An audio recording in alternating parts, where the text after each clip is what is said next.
तौफीक, आप किस तरह की जानकारी देंगे? देखिए, इन 3 तस्वीरों में पूरी कहानी है। सबसे पहली जहां पर छात्र संगठन, उनका विरोध, उनका प्रदर्शन, आज बहुत बड़े मूवमेंट का वहां पर मार्च का आह्वान किया गया था 5 की तारीख को। दूसरी तरफ आप देख रहे हैं नौबत ऐसी आ गई कि शेख हसीना को अपनी बहन के बाद के साथ आर्मी के चौपर से वहां से निकलना पड़ा और अब विरोध प्रदर्शनकारी पीएम आवास पर पूरी तरह से अंदर घुस चुके हैं, कब्जा करते हुए दिखाई दे रहे हैं। ताजा अपडेट, आर्मी का रुख क्या है, क्या परिस्थिति उभरती हुई दिखाई दे रही है आपको? तौफीक जी, यहाँ पे जो सिचुएशन है बहुत स्केटी है अभी तक, बिकॉज जो आर्मी चीफ है उसने बताया कि 4:30 पे उन्हें वो एक स्टेटमेंट देंगे। अकॉर्डिंग टू इंफॉर्मेशन हमने जो अभी तक जो पता लगाया और जो सुना, इस इंफॉर्मेशन से जो आर्मी चीफ और आर्मी हेडक्वार्टर्स में कुछ समाज के कुछ पॉलिटिशियंस और टीचर्स इनको बुलाया है, वहाँ पे एक मीटिंग चल रहा है।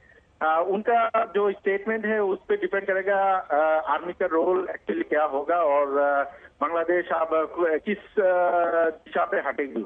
ये एक बात है। दूसरी बात है, मैं अभी धानमंडी में हूँ जहाँ पे आवामी लीग की पार्टी ऑफिस था, सेंट्रल पार्टी ऑफिस।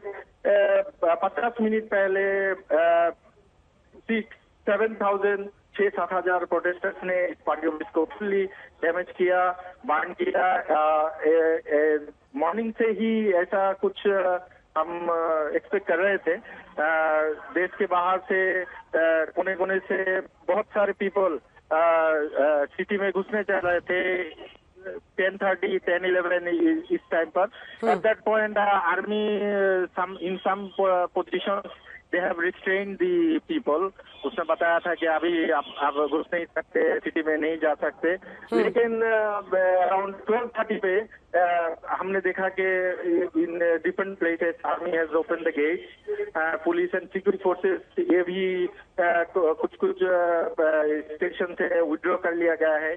हम जहाँ पे हैं यहाँ पे बांग्लादेश के सबसे बड़ा जो पैरामिलिट्री फोर्स है बीजीबी, इसकी हेडक्वार्टर से हमने देखा कि बीजीबी के बहुत सारे गाड़ियां सोल्जर्स लेके अंदर चली जा रहे हैं। So situation is very sketchy. अभी सभी लोग आर्मी चीफ की स्टेटमेंट के ऊपर निर्भर कर रहे हैं, वो क्या बोले इसके ऊपर। हाँ, एक बात बताइए तौफीक, ये परिस्थिति इतनी बेकाबू कैसे हो गई कि शेख हसीना को वहां से निकलने की नौबत आई?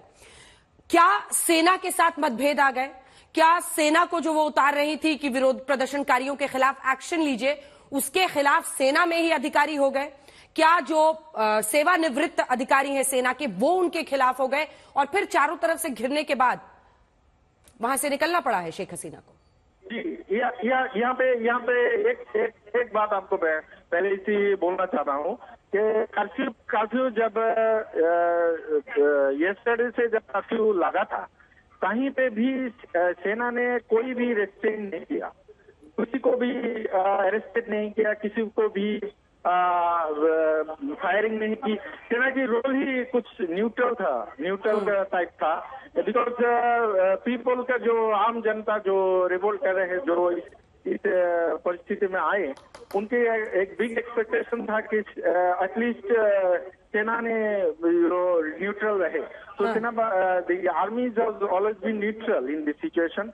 एंड टुडे मॉर्निंग जब सैकड़ों लोग डिफरेंट पॉइंट से ढाका के अंदर घुसने के ट्राई किया था, तभी उन लोगों ने कोई भी फोर्सेस ओवर यूज नहीं किया।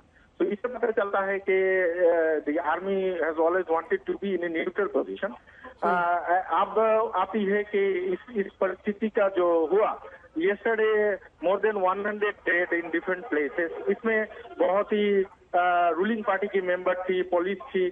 तो situation actually overall out of control चला गया था। तो कुछ भी डिसीजन है, इसका पॉलिटिकल डिसीजन आना ही था।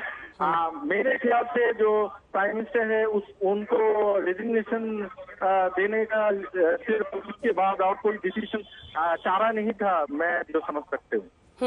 अब क्या आप मतलब लगभग अब से थोड़ी देर का इंतजार है, 40 मिनट, 4 बजे हम आने और मुजीबुर रहमान की मूर्ति पर भी प्रदर्शनकारी पहुंचकर उसको तोड़ते हुए दिखाई दे रहे हैं। क्या संदेश दे रहे हैं ये जो विरोध प्रदर्शनकारी हैं, छात्र हैं, ये क्या कह रहे हैं? इसको जो डिमांड था वो किसी लोकल चैनल्स और यहाँ पे जो स्टूडेंट ऑर्गेनाइजेशंस था, इनमें से कोई भी जो कोऑर्डिनेटर था इस प्रोटेस्ट का, they have formed in different universities, they have formed like। एक खबर आ रही है, एक सेकंड आपको टोक रही हूँ, लौटती हूँ। बांग्लादेश के हालात को देखते हुए बड़ी कार्रवाई की खबर आ रही है। आपको बता दें कि पूरे बांग्लादेश बॉर्डर पर 24 घंटे का अलर्ट जारी किया गया है। जाहिर तौर पर जिस तरह के हालात बांग्लादेश में बन रहे हैं, एक बहुत लंबा चौड़ा बॉर्डर पूरा भारत के साथ जुड़ा हुआ है और ऐसे में तमाम एहतियाती कदम उठाए जा रहे हैं ताकि परिस्थिति को नियंत्रित रखा जा सके। बांग्लादेश में ढाका में जो तस्वीरें आ रही है, इससे पहले जो श्रीलंका में हमने तस्वीरें देखी थी, वैसी तस्वीरें। सोचिए, प्रधानमंत्री आवास में विरोध प्रदर्शनकारी घुस गए हैं, गेट खोलकर सभी वहां पर पहुंच गए हैं और शेख हसीना को इसका अंदाजा लग गया था क्योंकि सेना ने ही पूरी तरह से अपना, आप कह सकते हैं कि जो वो चाह रही थी कि वो प्रदर्शनकारी को रोके, वो नहीं कर रहे थे। ऐसे में सीधा खतरा उन पर था और फिर विरोध प्रदर्शनकारी सीधा पीएम आवास पर पहुंच गए। वहां पर उन्होंने लगभग कब्जा कर लिया है। जो तस्वीरें दिख रही है, कुछ ही देर में लगता है तस्वीरें आनी शुरू हो गई हैं। सेना की तरफ से वहां पर बयान जारी किया जाएगा जिसमें पूरी जानकारी दी जाएगी कि आगे का रुख क्या होगा।